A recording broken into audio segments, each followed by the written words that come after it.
Welcome everyone to the Art of Using Photography and Storytelling for Social Good. My name is Becky Wiegand with TechSoup, and I'd like to welcome you to today's event. Before we get started with the content, just a couple of housekeeping items here about how to use ReadyTalk. We want to make sure that you know how to chat into us using the little box at the lower left side of your screen.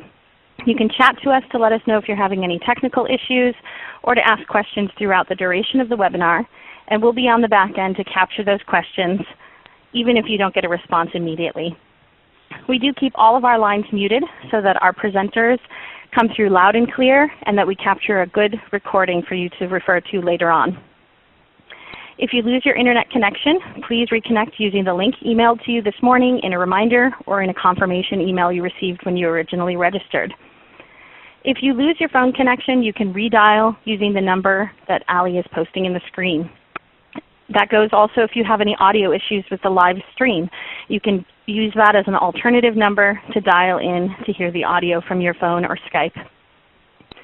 If you need to contact ReadyTalk support, you can do so by dialing 800-843-9166. We're glad to have you today, but know that you are being recorded. This whole webinar will be recorded for your use, like I mentioned, and it will be available for your viewing later on this afternoon in a follow-up email that you'll get, including the links and the presentation. You can view this and other past webinars at photophilanthropy.org/programs-2 or at TechSoup's website, techsoup.org/community/events-webinars. As I mentioned, you will receive a link to this presentation so you can share it with anybody you'd like after today.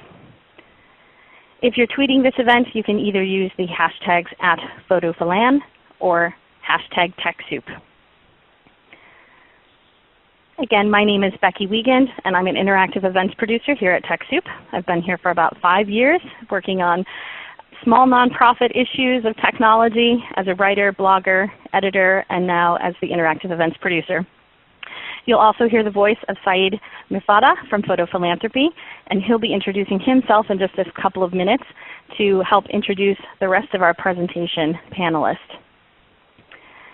Just to quickly show you who you'll be hearing from today, we're joined by a prestigious panel of experts in their fields. Lisa Rose as the Executive Director of Photophilanthropy, David Bathgate, photojournalist from The Compelling Image, and Beth Cantor, Master Trainer, Author, and Blogger of Beth's Blog. To quickly go over the agenda, I'm doing the introductions now, and including that we'll do a couple of polls to see where you're at with using photography for visual storytelling. Saeed will talk a little bit about why storytelling matters. Then we'll be introduced to Lisa, who's going to talk about visual storytelling best practices that you can take back to your own organization or work to improve how you tell stories visually. David is going to share some case studies with us from some of his global travels as a photojournalist. And then Beth will talk to us about social media and how to measure the impact of your photo stories, or of any of your stories. Then we'll have Q&A and we'll do some wrap up. We'll have some opportunities throughout the webinar to raise up questions as well. So as they come to you, feel free to chat them to us. We'll be looking at a variety of different themes today, how nonprofits can use photography and storytelling to catalyze their impact. And we'll be looking at the elements of a great story and photo essay. What role does social media play in helping to share that story, and how we can measure the success. So I'm going to go ahead and have Saeed jump on the line to introduce himself and tell us a little bit about Photophilanthropy. Welcome to the program, Saeed. Thank you, Becky, and welcome everyone. My name is Saeed Mirfattah. I am the Program Director at Photophilanthropy. Photophilanthropy addresses the critical issues of our time by uniting nonprofits and photographers to reveal untold human stories that drive global impact. We work with over 500 photographers in over 88 countries, representing 400 nonprofits.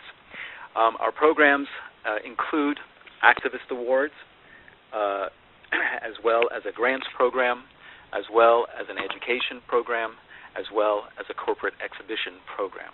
For more about our programs, please visit our website, www.photophilanthropy.org. Becky? Great. Thank you so much for that, Saeed. And quickly before we begin and hand off a little bit about TechSoup if you're not familiar with us. We are a 501c3 nonprofit organization, and we're partnered with Photophilanthropy on presenting this collaborative webinar today. We're part of TechSoup Global, and we're working toward the day when every nonprofit and library on the planet has the technology, knowledge, and resources to operate at their full potential. You can see a little bit about our impact. We've served more than 208,000 organizations around the world in 56 different countries, serving them with more than $3.61 billion in IT expenses through donations with partners like Microsoft, Adobe, Cisco, Symantec, and more. So if you're not familiar with our programs and you are from a nonprofit, public library, or charity, feel free to visit TechSoup.org to learn more about our donation program. Saeed, I'd like to bring you back on to give a little bit more detail about our speakers, if you'd like, and then I will go ahead and run some polls. As Becky mentioned, we're really very, very pleased to be able to welcome such distinguished speakers today. Lisa Rose, the Executive Director of Photophilanthropy, brings over 15 years of leadership experience in the philanthropic sector. David Bathgate is a renowned photojournalist and anthropologist, and he runs The Compelling Image. If you have not had an opportunity to check out The Compelling Image, please do so. It's full of information, workshops, and trainings for photography and nonprofits working in the field. And Beth Kanter, master trainer, author, and blogger, renowned nonprofit expert, has written several books on the nonprofit sector, the networked nonprofit, and the use of social media in the nonprofit sector.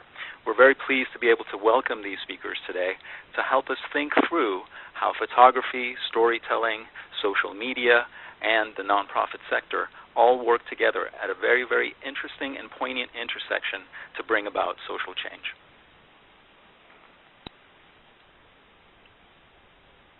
Terrific. Thanks so much for that, Saeed. I am going to go ahead and get your feedback as users before we jump into the meat of the presentation. You'll see a couple of slides up on the screen, and this will help our presenters understand where you're coming from as a storyteller. So please let us know by clicking one of those radio buttons if you have done visual storytelling in the past. Have you used it? And we can say for your personal life, but let's say for organizational use or in your career, have you tried to use it in a professional context? And I'll give just a few more seconds for people to respond. 5, 4, 3, 2, and 1. And it looks like we have some people here who are experts on our call who probably could be working as presenters as well, who've done it all the time. That's about 25%. We have some folks who've done it a few times, and then some that have done it never. So hopefully everybody on this call will find something that they can garner from this conversation to help improve their visual storytelling. And then one other quick poll. Go ahead and let us know when you're seeing that come up. Please tell us what motivates you to use visual storytelling. This one you can click more than one item. We want to get an idea of why you want to visually tell your stories, why you want to use photography and storytelling. So let us know what are the reasons that motivate you. And it might be all of the above, but I didn't include that in the responses. And if you have some other reason, feel free to post it in the chat window.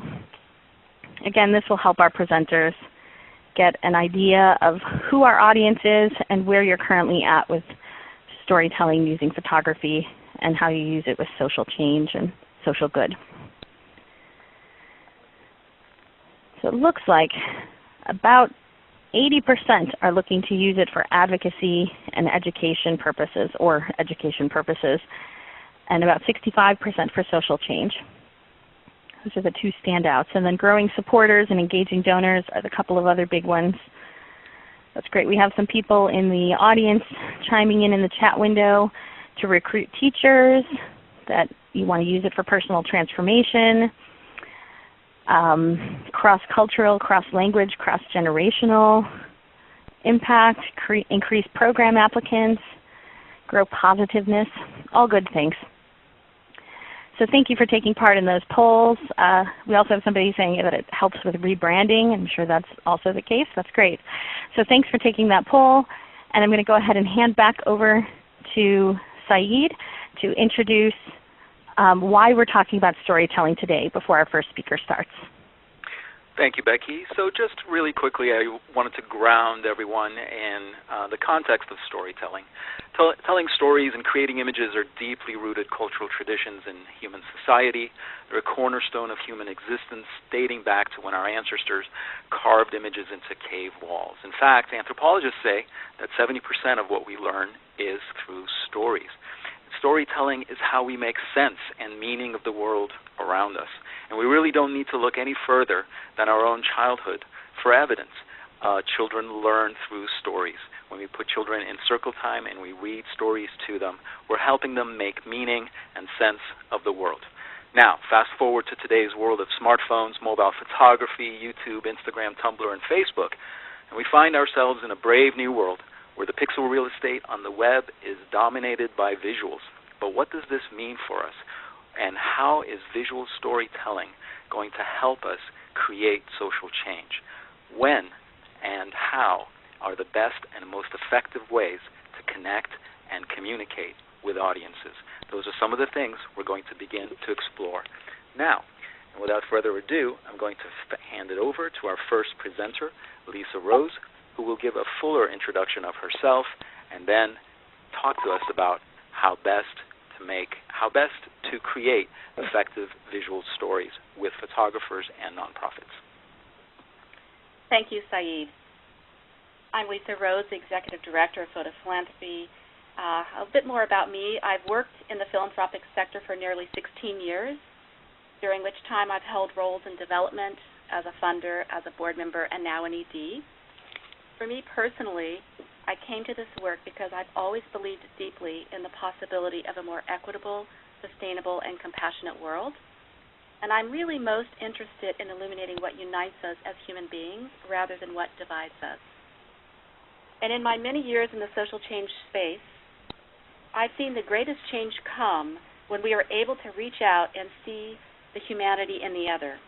And I think visual storytelling is the perfect medium to do just this. And really, because at the heart of every social cause is the need to connect deeply with people, to inspire and encourage them to take action and or change behaviors.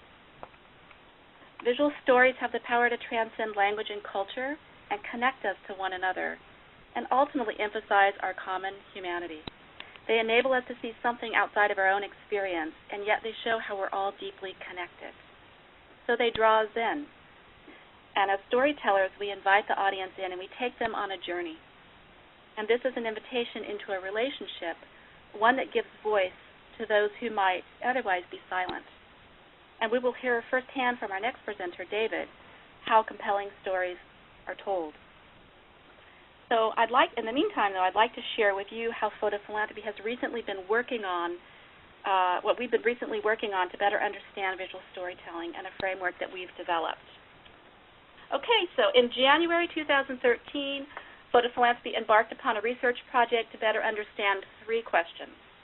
What challenges does our community face around visual storytelling? What are the opportunities to support our community with visual storytelling? And how can visual storytelling lead to greater social impact?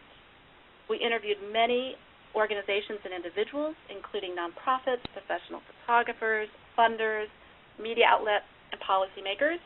And from these conversations, several key themes emerged. Our research revealed that nonprofits and photographers understand that visual stories can be a powerful aid for conveying complex stories in simple and effective ways. However, many smaller, highly effective nonprofits lack both the capacity and resources to amplify their stories among their most critical constituents. As the broader society continuously sets higher and higher standards for visual communication strategies, many nonprofits that deserve attention are being left out. And this can result in social issues that become increasingly marginalized. So some of the most important social issues, because they are only affecting a small percentage of the population, remain invisible to key constituents who might help advance their mission. Our third finding, a very important finding, a clear call to action creates a pathway to engage your audience and this is essential for social impact. And unfortunately, this is often the missing link to even the most compelling visual stories. And last but not least, you must have quality images. I cannot express enough how important this point is. Quality is what rises to the top and stands out from the noise. So in response to these findings, Photophilanthropy developed a set of 7 best practices. It's our hope that these can serve as a blueprint for nonprofits and photographers, particularly nonprofits with limited staff or funds, to elevate your story and reaching a broader audience and maximizing your social impact. So the process begins. There we go, perfect, okay. The process begins with a clear definition of your goals. In defining your storytelling goals, focus your efforts on the outcomes that you hope to achieve and what will be different as a result of your communications efforts. Your goals should be specific, measurable, attainable, and responsible and timely. And you should identify how you're going to achieve your goal. And our second best practice, you always want to be thinking about moving your audience to action, whether you want them to donate, to share your story, to volunteer their time, or just go to your website. And there are a few rules that you should follow. Keep it simple. People don't want to think too much. The more confusing the call to action, the fewer people will respond. Use few words and make it clear. Make it obvious. Don't bury your call to action. Make it clear and upfront. For example, donate, download, forward, post, comment. Most important, make it valuable to your target audience. Perfect segue into our third best practice. It is essential to get to know your audience and what's important to them. What are their values and preferences? And we all know that nonprofits have diverse audiences: donors, volunteers, activists, journalists, policymakers, and the list goes on.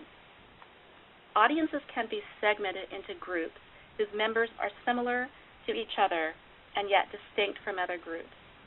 For example, Photophilanthropy has 3 distinct groups: photographers, nonprofits, and funders. Our photographers, we know what they value.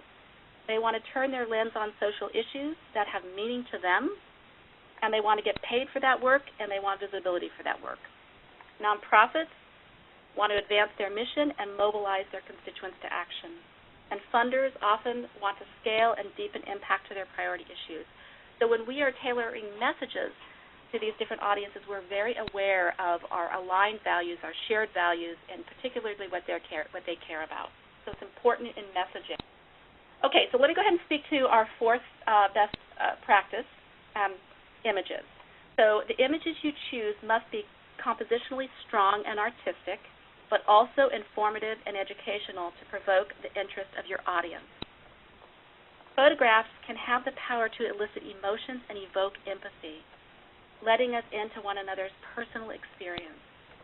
And if we had it on the screen, we would see that we were an African woman who was grieving the loss of her child to malaria.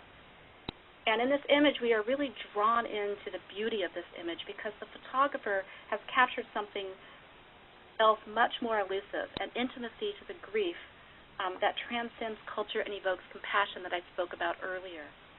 And I'd like to reference photographer Stephen Wilkes, who believes that the still image can burn into our minds. And he believes that things don't stay with us unless we have an image. And he talks about a subtext beneath photographs, and that the power of what's underneath is much greater than what's on the surface. I think this is such an important point. So the images you choose should create immediate impact.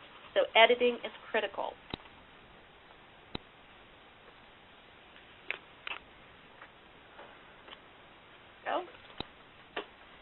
So our key component to this process, effective curating and editing, turns compelling images into powerful narrative vignettes. Photo essays focus on central themes, such as homelessness, as we see in the images above from the photo essay, home and hope in the new land. Only include photos that are relevant to and strengthen the theme. Create a dynamic sequence of images that take into account context, order, and range. And I won't say much more here because our next presenter, David, will take us into the field, and you will get to see firsthand how a compelling story is told. And our sixth best practice, use strategic distribution channels. Now that you've got a great story, great editing, and now you need to get it out there. And a good place to start is by exploring your own internal distribution channels. Your low-hanging fruit here is to connect with your members and supporters. Do you have a mailing list, an emailing list that you regularly use? Do you have a blog following? Who are your partners reaching out to? Go to their website, find out. What are the social network opportunities for your visual story, or how can you best leverage your presence on Facebook and Twitter to broaden the reach of your stories? With the advent of mobile devices, the digital divide is disappearing, and it's important to not only have a traditional media strategy for sharing your visual stories, such as newsletters, annual reports, and annual appeals, but it's also important to consider an online social media strategy, and you're going to hear a lot more about this from Beth Kanter very soon. And finally, our seventh best practice. Measuring and communicating the value of your social outcome helps to demonstrate the importance of your work to you, to your staff, to your stakeholders and funders. Take the time to evaluate the impact in the context of your original goal. Some things you might want to evaluate would be the increased membership, donations, volunteerism, or other types of engagement, increased audience diversity and engagement, website hits, posts, retweets, reblogs, shift in public policy or dialogue in how issues are framed and discussed. And you're going to hear a lot more about that from Beth Kanter on measurements, specifically around results, value, and metrics. But back to your goals. Did your strategies help you meet your goal? Evaluate which strategies worked, which ones failed, and what would you do for next time. And that wraps it up for me, so let me conclude by thanking you for providing me the opportunity to share Photo Philanthropy's 7 best practices today.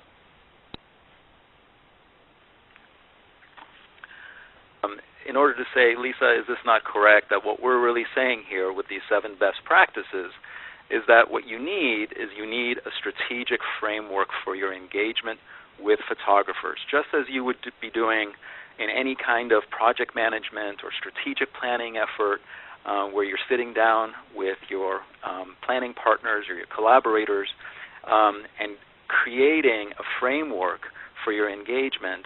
That's what these 7 best practices do. They help you define your goal, number 1, create a clear call to action, number 2, identify and engage an audience, number 3, use powerful, high-quality images, number 4, to stand out from the noise, edit for impact, number 5, use strategic distribution channels to get the message out and amplify it and maximize it, number 6, and number 7, measure, measure, measure, because as we all know, we need to create a return on our investment and demonstrate to our funders that this work is of value. Would you say, Lisa, that that is a good summary of the 7 best practices? Yeah, it's a great summary, Saeed. Thank you. And so without further ado, I'm going to go ahead and turn it over to David Bathgate from The Compelling Image, who will help us see what this really looks like in the field. David? Okay, thank you, Saeed, and thanks for all the information that's come before me.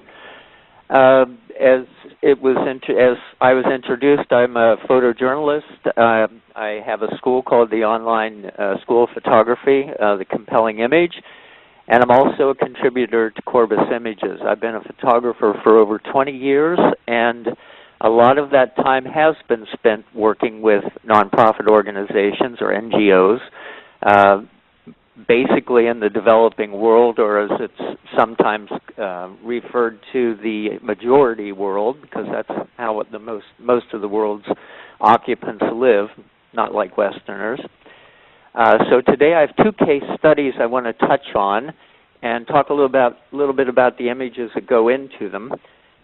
First, to reiterate that what's already been said along the lines of human beings being visual beings, and that a lot of people are simply visual learners, like I myself am, and that a lot of the connections we make, a lot of the information we take in are through images. The connections that we make in our minds are through the images we see. One that comes to mind right away is a magazine I was looking at here in Germany just the other day, and it was a black and white reportage about elephants. And on one photo, there was a wide-angle shot, a beautiful shot of a group of elephants lined up from the immediate foreground clear into the back of the picture, clear down to little tiny elephants in the background. The next photograph was of rangers who put their lives on the line every day to protect these creatures, holding the tusks of animals that had lost their lives, and the tusks that had been taken away from the robbers. They had been recouped. But it was immediate connection. The first picture with the elephants in this long front-to-back line of elephants, and the second picture only their tusks being held, standing in the same positions the elephants were in the previous picture.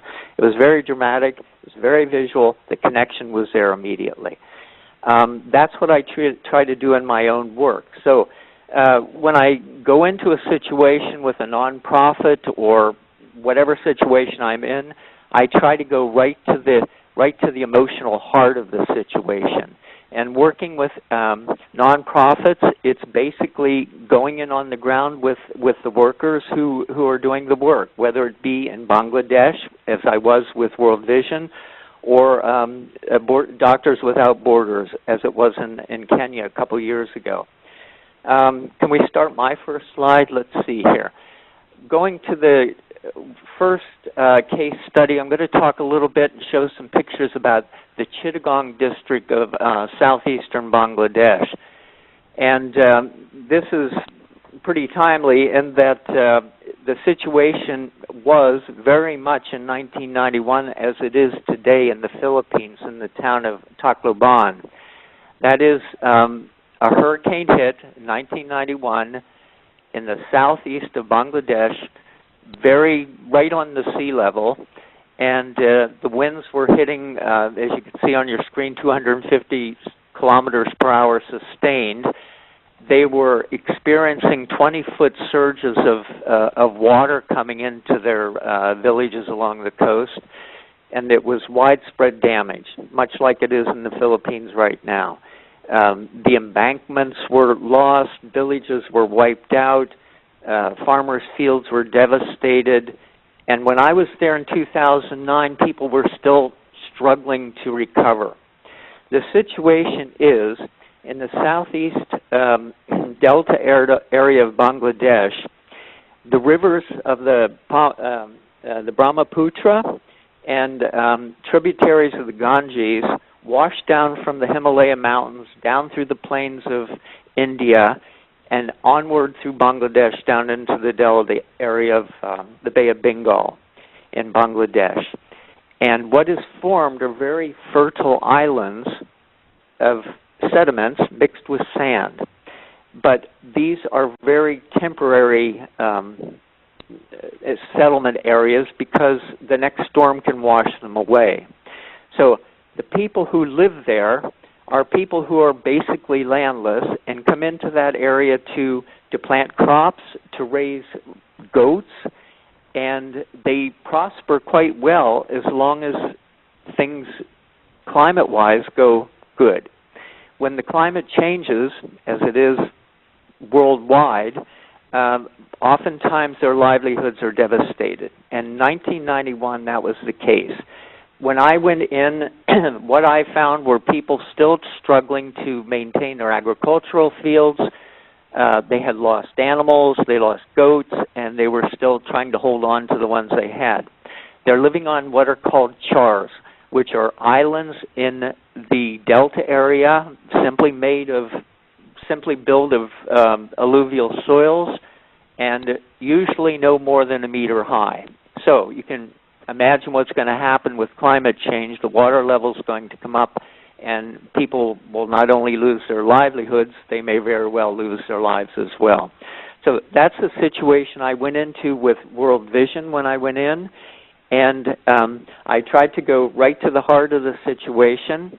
I'm looking for photographs that have stopping power, images that are visually unusual, outstanding images. Sometimes they have the essence of surprise, or they have a shock effect, but images that will stop you and have you look at them, not just once or twice, but continue to look at them and come back to look at them to consider what's going on in that picture. I want the pictures to have purpose. I first of all caught the eye of the observer, and then I want to hold that. I want to hold that and tell the story. So the image doesn't only have a stopping element to it, it has to hold. It has to have purpose, it has to have content. And most of all, I look for images with emotional impact. And that's essential for all photographers, looking for that moment that connects with the heartstrings of all of us. And it's cross-cultural. It doesn't have to do with cultural details. There are feelings of joy that we see on people's faces. There are feelings of devastation we see on people's faces, of fear. Those emotions we all feel no matter what language we speak, or no matter where we come from in the world. Those are the things I'm looking for. Okay, those are three elements, but the picture needs to be technically well made as well. It's got to be skillfully made. And that's, therefore, I'm always thinking about graphic quality, how I'm communicating. I'm using it through graphic means of lines and forms and color, things that compositionally tell the story and bring the emotion across in a moment that connects with us all. Okay, so that's where we are in Bangladesh. If we can, I'd like to start the slideshow, which also includes a short video. And that's something that's becoming more and more used with nonprofit organizations and the photographers that work with them. It's to mix video with stills, bring the idea across in a more immediate way. Do we have sound with this as well?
Okay, that's a piece I produced for, or part of it for World Vision. World Vision is a Christian-based NGO. They operate in 100 countries throughout the world.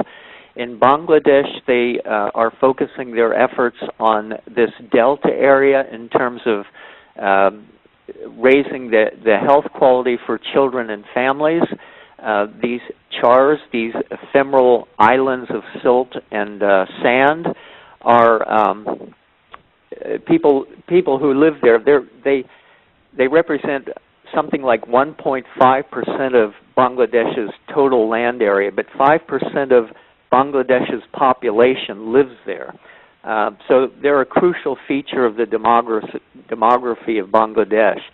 The health issues are unclean drinking water. The agricultural situation is always precipitously dire, to say the least. It's hard to make a living. So NGOs, not only World Vision, but others work in that area as well. So what I was focusing on were these common points I always look for: stopping power and imagery, purpose, meaning, and content, emotional impact, and still trying to maintain this graphic quality of composition that makes a photo technically and aesthetically pleasing. Okay, what I want to do now is move on to Kenya. If I can have the next slide, please.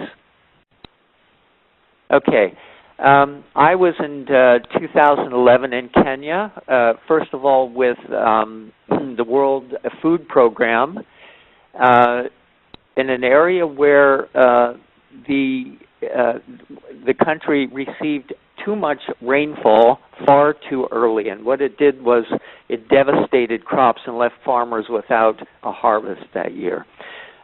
So the World Food Program, which I followed into these areas, was supplementing any food that was on reserve for these villagers, having lost that year's crop because of rotting of crops right in the field. Following that stint with the World Food Program, I moved onward into the Horn of Africa with Doctors Without Borders.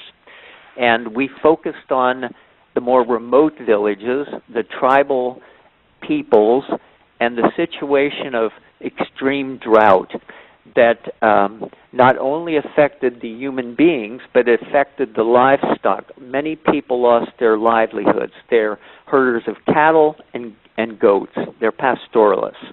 And these people had flocks and herds that were just devastated by the drought. They were unable to find water. Children were malnourished. Families were desperate. I went in with Doctors Without Borders.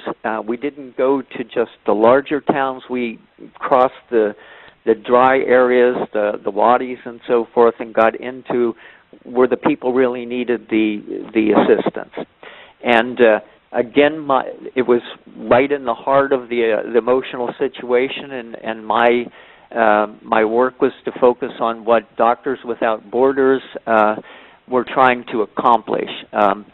I sat and listened to their goals before we went in, and I basically tried to follow that script, if you will, to document, and along the lines of what I described, how I document things, exactly what they were doing in the field. Okay, if you'll run that slideshow, and then we can talk a little bit about that. This is a shot of an area that was devastated by early and too much rain. Crops rotting in the field. In contrast to drier areas in the Horn. People were receiving assistance from World Food Program, mainly in the larger villages where they operate, in a very orderly fashion. And then on into the Horn of Africa with the tribal area people, trying to organize the groups so things could be done orderly.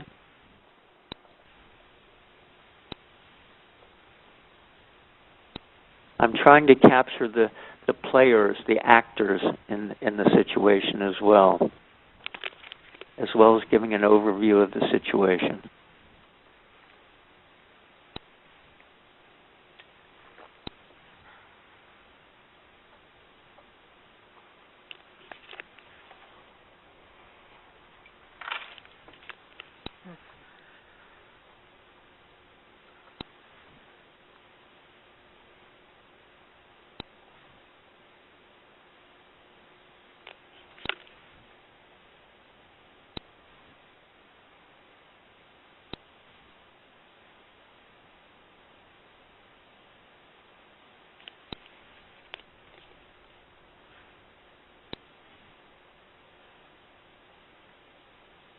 Okay, that was just a short clip of some of the take. I'm going to answer a question that's popped up here on the chat. Why the shakiness in the previous film? Well, the shakiness was simply a walkthrough with the video camera. It doesn't add anything to it, but it gives that raw feeling of being there. And it's not technically perfect, but again, I wanted that raw element to it. Okay, can have the next slide, please. Okay, as far as storytelling as a photographer working with NPOs, as I'm mentioning here, there was only photography before we had video. And again, we're visual beings, and we make these connections visually more than anything else. So a photo story does and can have impact when it reaches the core values and emotions of the people who are watching it. And when I'm working for a nonprofit organization or an NGO, I'm looking for moments. I'm looking for, again, those emotional moments that touch our hearts, that raise people's awareness to the situation. I want to touch audiences. I want to touch donors who will never go to these places, but should know why it's important to be there. That's my primary goal. And a story that I develop is developed around these core values and emotions. And as I state here, a compelling photo story, one is told honestly and skillfully, meaning compositionally well done, and focused on emotions and emotional concepts of that story. And the partnerships that I go into with NGOs, we always sit down and discuss the goals and the roles of the NGO in the particular operation that we're to be photographing in. So I become a part of the story. The photographer becomes a part of the story. And believe me, when you're in there and you've got a viewfinder in front of your eye, you're engaged in the story. And a lot of times the emotions come through, and when the camera goes down from your eye, it's immediate and you feel it. So a photographer who is to come away with a powerful photo essay that achieves the goals of the NGO he or she is working for has to be emotionally attached, has to know in depth what the situation is and what the outcome desired is in order to produce the kind of work that benefits both photographer and the contractual organization. Okay, so these successful relationships between photographers and nonprofits do hinge absolutely on visual narratives that reflect both the specific goals and the target characteristics that the NGO has in their mandate. And that's what the photographer is aiming for. Okay. I think that's it for me. Thank you so much, David. Very compelling imagery and very, very interesting concepts that you put forward. And I just wanted to take the opportunity to summarize with you, as I did with Lisa, some of the key points that you brought out around composition, emotional impact, purpose, authenticity, honesty, you mentioned. and then working with the NGOs around their goals. You mentioned their goals, and you mentioned the outcomes that they want. Does that not very much relate to the 7 best practices, the strategic framework that Lisa talked about? I think it absolutely does, yeah. Just intuitively it does. And when one sits down and looks at those points, it follows the script completely. Excellent. And I have a question from the audience here, too, that I'd like to throw your way, David. The question is, wondering if the presenters can go over the best way for small nonprofits to capture compelling images. Do we invest in equipment? Do we hire a photographer?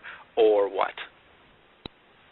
My answer would be that given the budget that a nonprofit has, they could put investment into training some of their own people to do the photographs based along the basic practice model, or if their budget allows, to hire a professional photographer who has worked with NGOs before. I think you can go either way.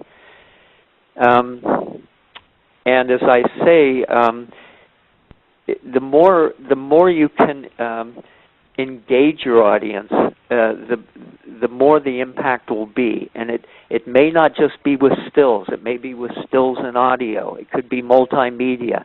It could be with video. It could be a mixture of all. The more senses you bring into it, the more impact you're going to have as a visual storyteller. And I think both NGOs can develop that skill for themselves in-house, or they could contract a photographer to bring that to their program.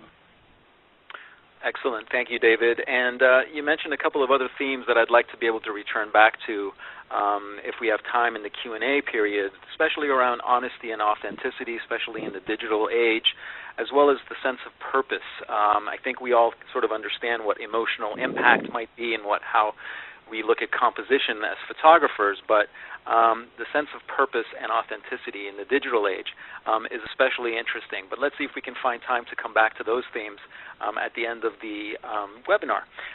You did mention audience engagement, and with that, I'd like to begin to transition over to Beth Cantor. And if folks, you haven't had your seatbelts on up to this point, it's time to strap in, because Beth is going to go over some very, very interesting concepts for us around social media and being a networked nonprofit and having a data management mindset. So Beth, once we have our stories, how do we get them out to our audiences?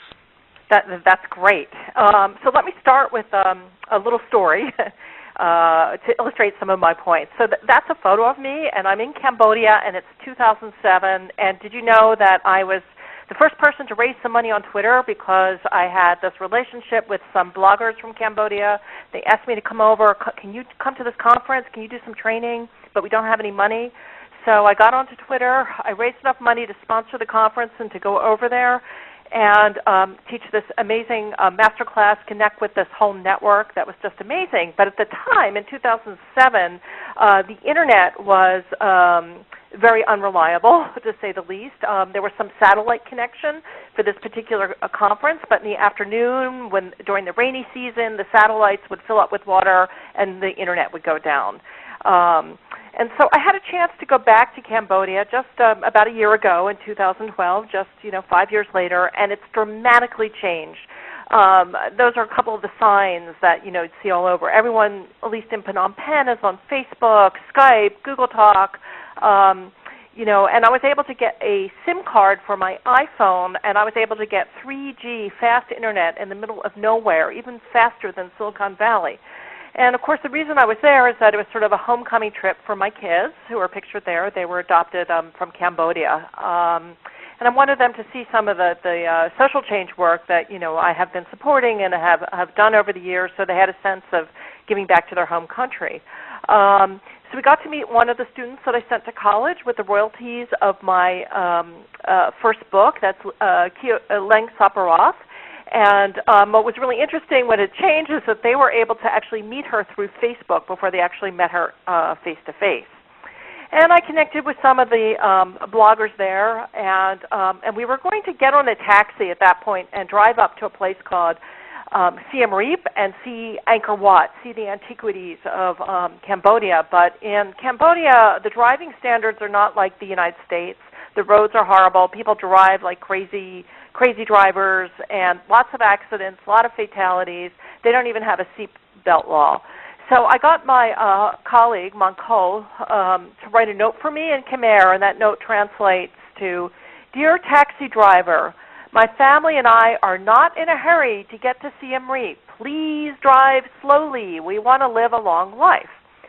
So I handed that to the taxi driver, and he was really good for the 5-hour drive up to Siem Reap.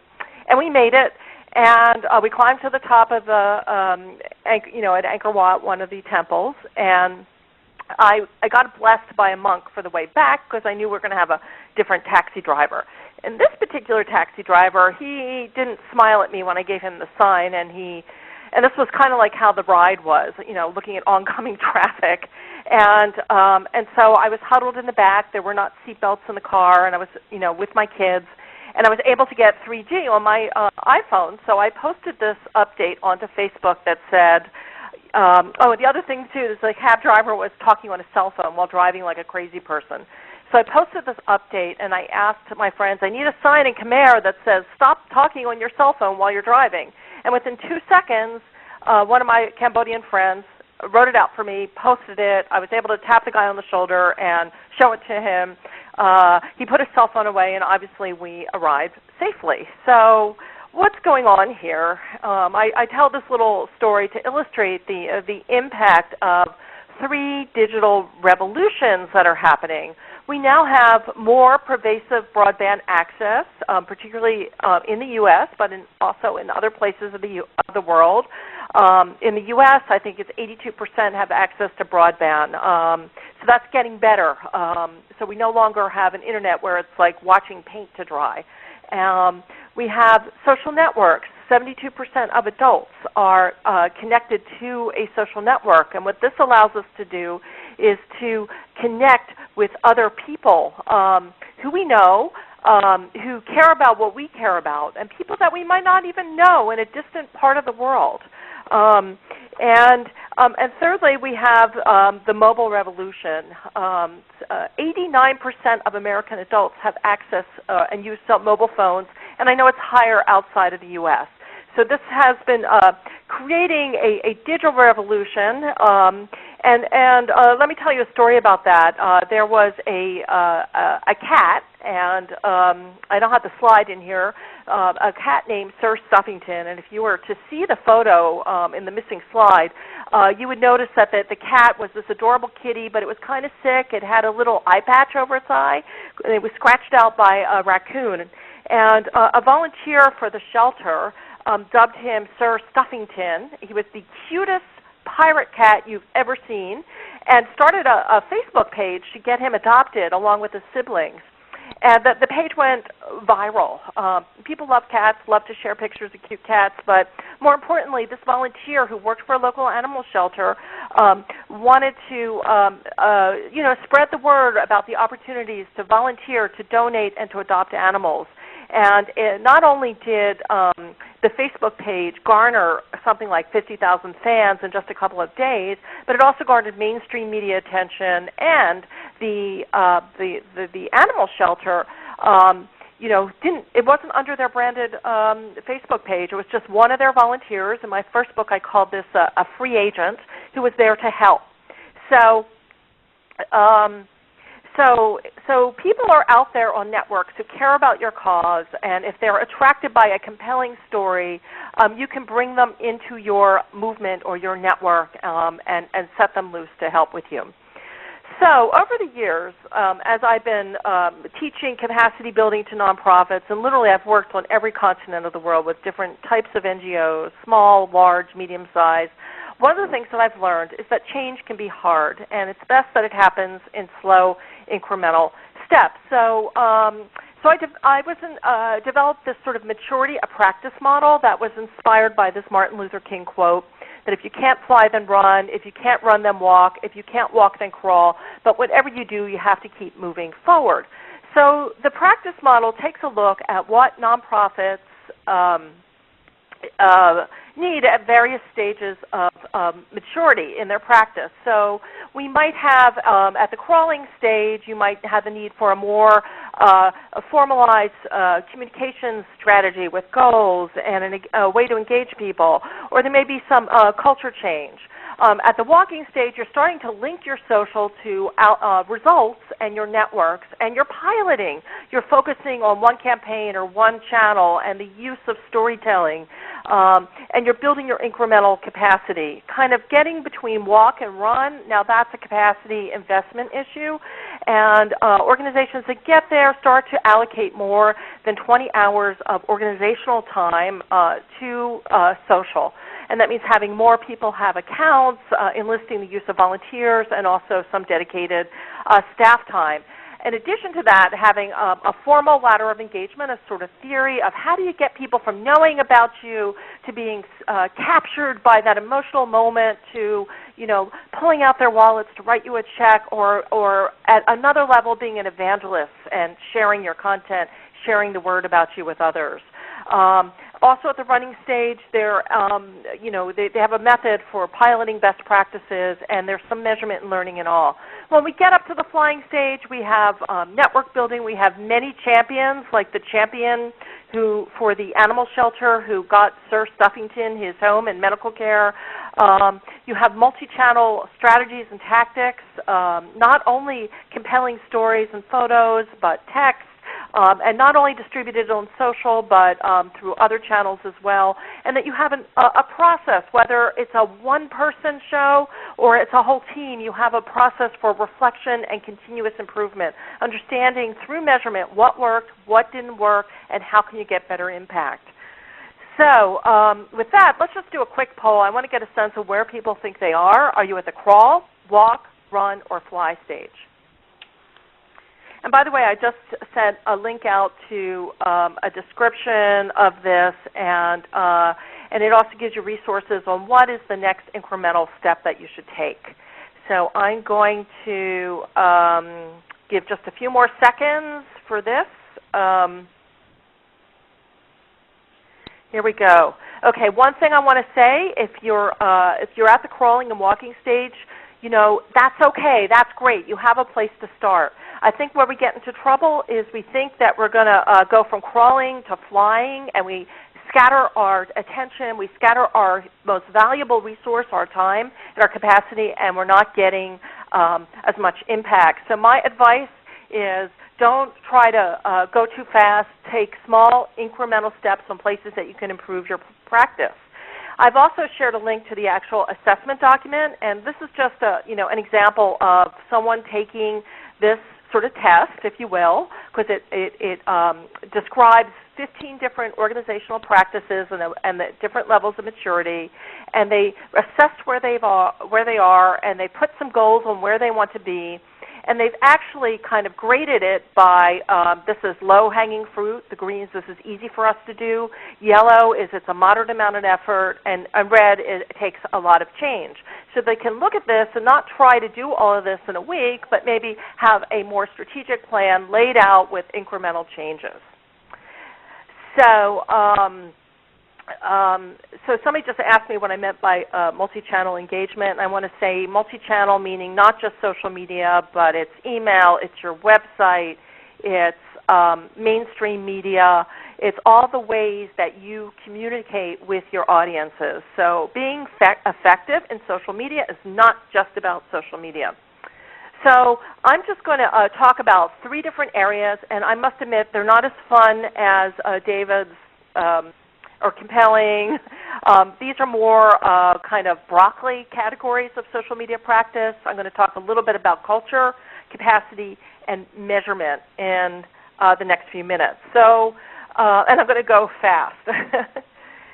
So keep those questions coming in the chat, and I will get to those. So the first thing is this whole idea of a network mindset, and this one's hard because it's not very tangible. but it's really a leadership style. I don't know how many of you are executive directors or volunteers or the leaders of your organization, but I think this starts with opening up and having more active listening, more active participation, having transparency, decentralized decision-making, and being able to learn from your data, learning from failure. So really it's a mindset change from sort of traditional top-down control to this more distributive and collective action. So let me give you an example of this. This is the social CEO. This is Odie Ufer, and he was the new executive director at the New Jersey American Civil Liberties Union, and they were a fairly small staff, I'd say less than 5, 6 people. And when he came into his job, the communications person said, Udi, we want you to tweet and to go on Instagram. And he said, I have no idea how to do that. So they sat him, and I'm not even sure I want to do that. And so they talked about it, and he discovered that, well, my job as the CEO really is to promote and to engage with our community and the audience and the press about our issues. And so Twitter and Instagram are great ways for me to do this in addition to the traditional press press conference. So the staff sat down, gave him a tweetorial, and they came up with this Ask Me Anything. And so I sort of said, well, what's the ROI of this? What's the return on this? How much time are you spending, Udi? Is it worth it? And he said, well, I spend about an hour a day, but I use my found time. I'm on my phone a lot, and I'll do this during my commute on the subway or on the bus, and I'll do it while I'm waiting in line for my lunch. And while the return on investment has been great because I can walk into a legislator's office and they will already be educated about why I'm coming because they follow me on Twitter. And also he's had success with placing news stories based on his interactions with reporters on Twitter.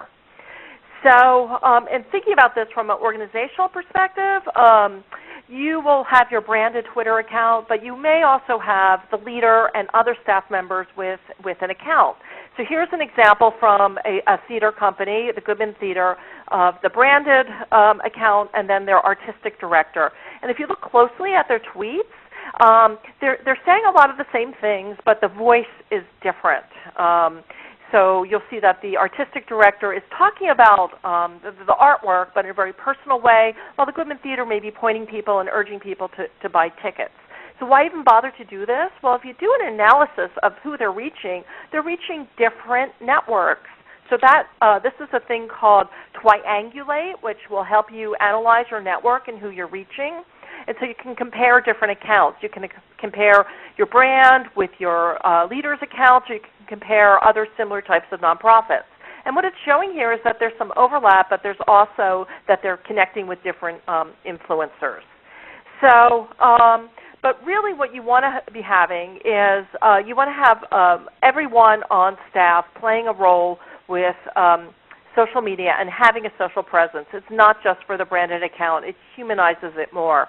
And what that requires is having some rules and guidelines in the form of your social media guidelines. And I do have some resources online that can show you some really good examples. I like this one because it's very visual, it's very easy to understand, and just by having that conversation can help you make some change in your organization.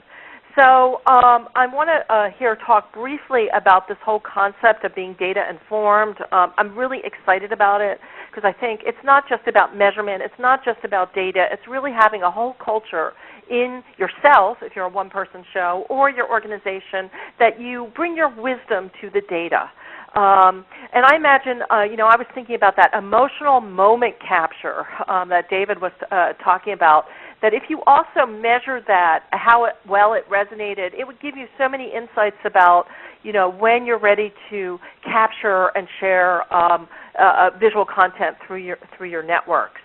So I'm just going to tell a brief story of an organization that is data-informed. It's DoSomething.org. Some of you may be familiar with them. They are an activist organization that wants to get 15 million teens active in online social campaigns. And they are data-informed because it starts at the top. They have Reid Hoffman and G.J. Patel, their data scientists from LinkedIn, on their board, who told Nancy Loveland, the ED, you need to not just make decisions based on gut. You really need, it needs to be connected to data, and you always need to be asking, what does the data say? And they didn't just say that, they also put the infrastructure into place. And they have, you'll see down there in the bottom, they have people on their staff who have data skills. That's Bob and Jeffrey. They are their data scientists. And now, even if you're a small organization, you can actually, you don't have to have a whole staff person dedicated to this. There's lots of ways to get volunteers to help you, a lot of online tutorials, a lot of even just using some of the tools like on LinkedIn to recruit some data people. You don't have to have a whole staff position, but in this case they do. The interesting thing in their organization is they've torn down the silos around data. There's not just a fundraising person saying, this is my data, and the mobile team is saying, this is my data. They're all working together about towards common outcomes, and they're learning. And the key to their success is that they spend less time collecting data than actually thinking about it and looking at whether or not it's working for them. So here's a campaign, and this was a campaign based on some research that they did, that they found out a lot of animals were being killed in kill shelters because there were not enough cute pictures of the pets being shared or posted on social networks. So what they did is they created an app on Facebook to recruit fur photographers. These were teens who would go into shelters and take photos of the pets and share them on their social networks. Okay, so when they launched this, they went on the Today Show with Kathy Lee, and unfortunately she dropped one of the cute puppies on its head. They brought puppies onto the show, you know, everyone loves puppies. The puppy wasn't hurt, but you'll notice there's a hyperlink to dosomething.org, and it goes right to their landing page where people could download the app. And when this happened, it started to go a little viral. Bloggers picked it up. They were getting a lot of attention on that landing page. And so the data nerds excused themselves, and they were looking at the conversion rate of people who were watching it on TV, going on the Internet, going up to the landing page, downloading the app, and they were brainstorming how they could improve it as they went, for the next part of the campaign. And as you can see, it wasn't just a lot about getting a lot of eyeballs or even getting people a lot of downloads. They had, a whole ladder of engagement that went from promoting the campaign, downloading the app, getting kids to go into the shelters to take photos, sharing them online, getting people to volunteer at the shelter, getting people to donate supplies to the shelter, and at the very top, adopt a pet. And they know that not everybody's going to get up to the top, but what they do is they have a metric that they know that they've been successful at converting people at each of these different levels. And Do Something also has this mindset of testing. So you'll notice the photo of the dog there.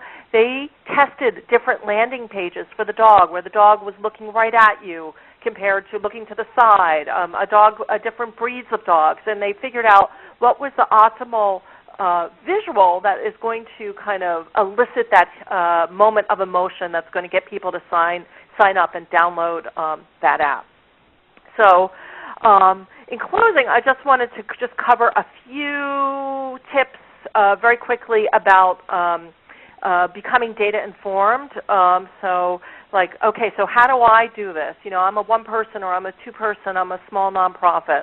So the first thing that I urge you to do is to get beyond counting and stop counting fans, followers, Twitter followers or whatever. That's not success. Keep on asking, what is the ultimate success and what are the incremental steps that you need to get there, and then figure out what it is that you need to measure to know that you're on track. And of course it requires, some measurement discipline, and this is all described in the book.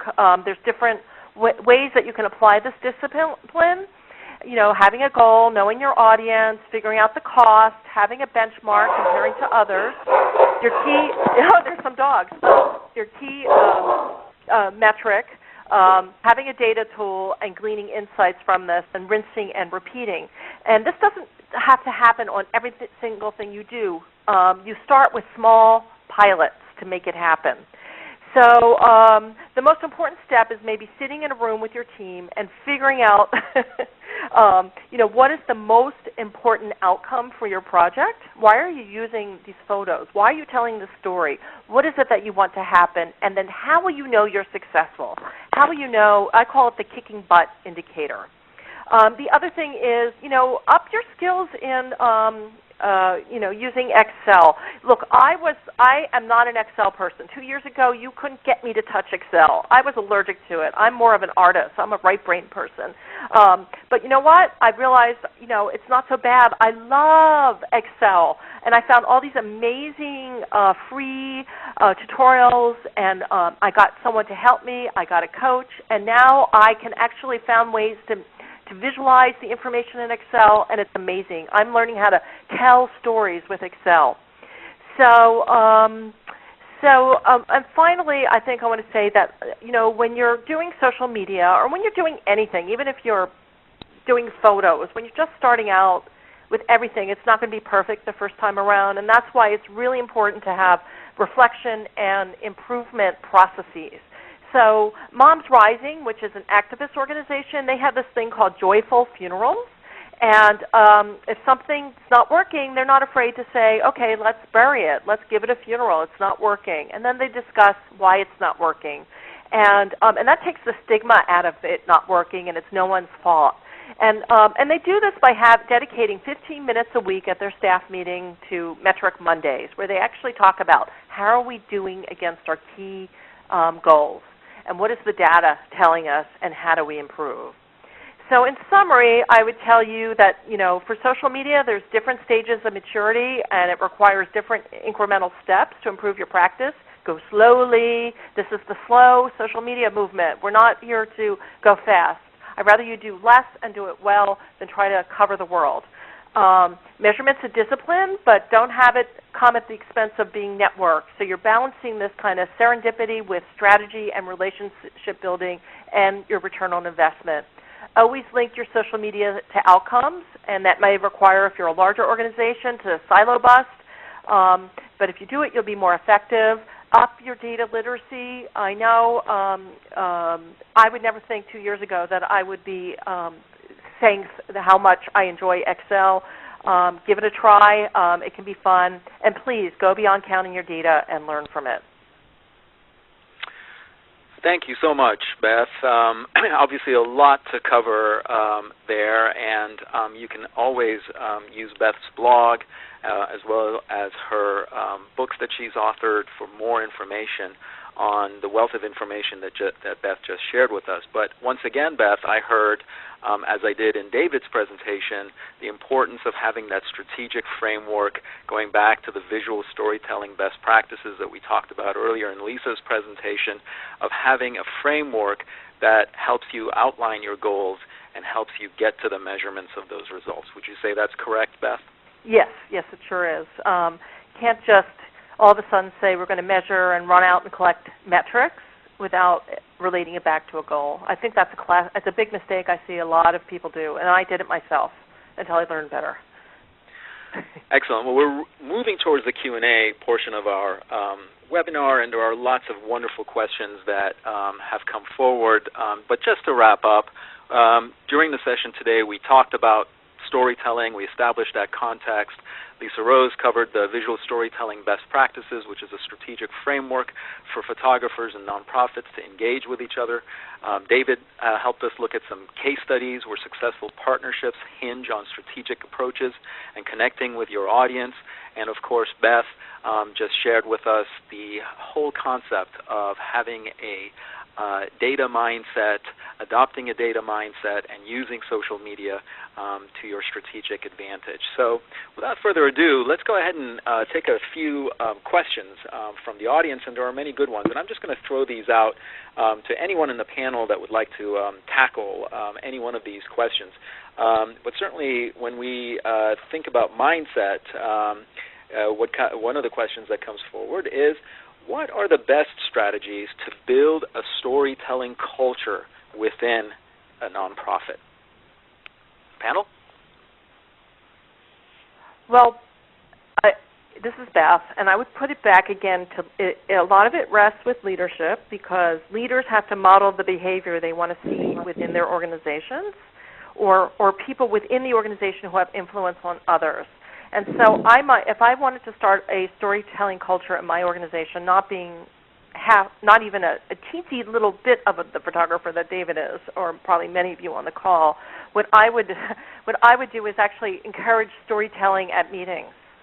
Because you can do a lot of learning through storytelling internally. I would encourage storytelling through data. I would encourage storytelling in all of my reports.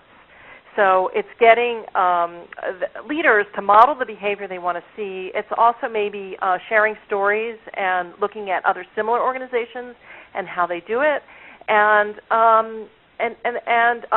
being consistent about modeling that behavior until there's a change.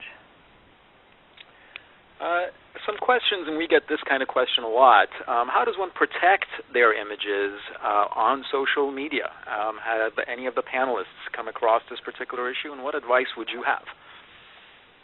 This is David Bathgate.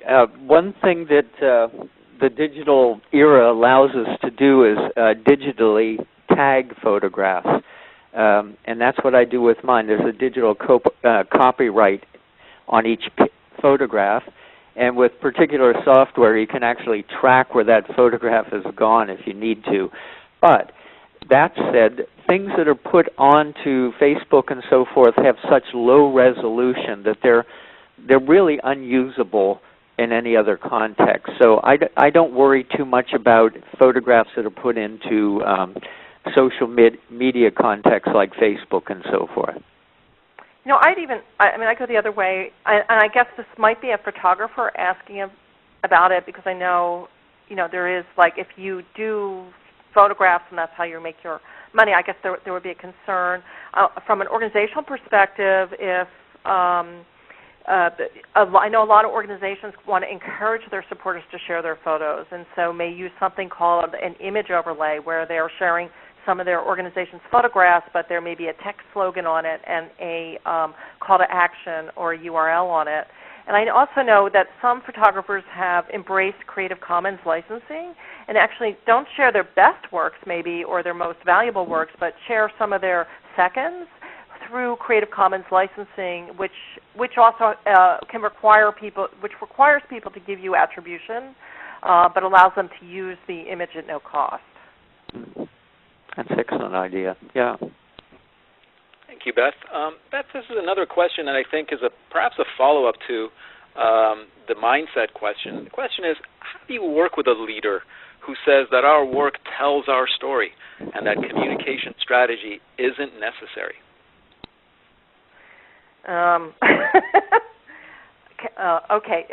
Okay. So let me make sure that I understood the question. That basically the leader of this organization is our work stands for itself, and we don't need a communication strategy. And actually, that's how I read it.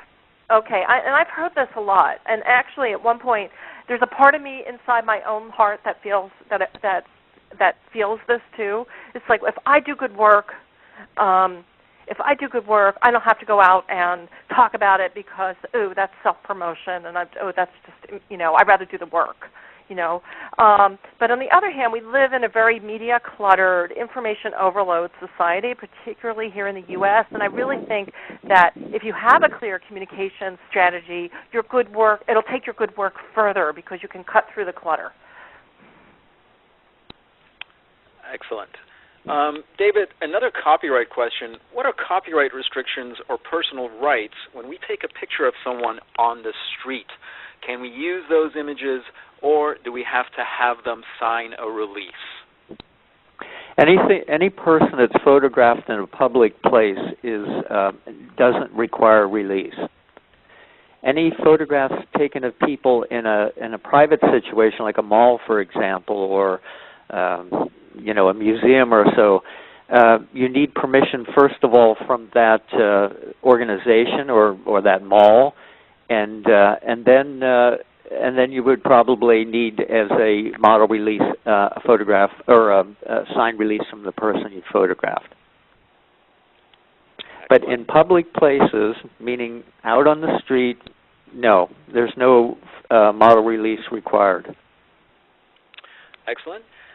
And panel, I'm going to collapse a couple of questions here into one. How do you improve the visibility of positive images? As a small nonprofit, how do you engage potential donors through photos, focusing on the positive aspects of your work rather than the poor environment people live in? And there was a sort of related question about, as a small nonprofit, how do we really get the message out? How do we amplify the story? So how do we amplify the story, and how do we help focus on the positive? This is Lisa. I'll jump in here. I think focusing on the positive is really important. I think so often we focus more on what's broken, but we need to be focusing on what's working, and people invest in what's working. So I can't stress enough the importance of conveying hope and solutions in the stories that you tell, and amplifying it. It just depends on your goal and your audience. I mean, you can. I'm thinking of an example of a little book that was made for San Francisco Child Prevention Center, Abuse Prevention Center, and they told a very positive story of children, and they made a little book and distributed it to their donors as a stewardship piece. I don't know if anybody else wants to add on how to amplify the story. Well, there's a related question that's come up. What about when an NGO wants to change the behavior of a small community who practice a harmful practice? Do you think storytelling would work in the same way? That is is there an example that you can give to that, or hypothetical one? The question doesn't give an example, but perhaps they're thinking about animal abuse, for example. Okay. Or chicken fighting, things like that, culture. Yeah, right. Dog fighting. I'm thinking about also a specific example where maybe it was Africa and Middle East, where they were trying to reverse kind of practices that were harmful to women and girls around girl marriage, which is kind of the normal mindset in the villages, in some villages, and they were trying to change that. And I know of one organization that not only the first thing they had to do was to identify who are the people in the village or community who are the influencers. It's very much like social media. Who do people listen to? And to get them on their side, and then in delivering the message, to use storytelling around it, and that change happens slowly, especially with certain behaviors that have been going on for centuries. Right, and we are getting some examples from the audience: female genital mutilation, domestic violence, bullying. Certainly some issues bring up ethical considerations, and some subjects may not want to be photographed because of the nature of the issue. David, have you come across that, and how does one approach that? I have a colleague who was a student of ours at the Compelling Image, Vlad Slokin, who's been working in Papua New Guinea with domestic violence against women. And he's won a lot of awards on his work in that way. He's gained rapport into associations and the families and so forth.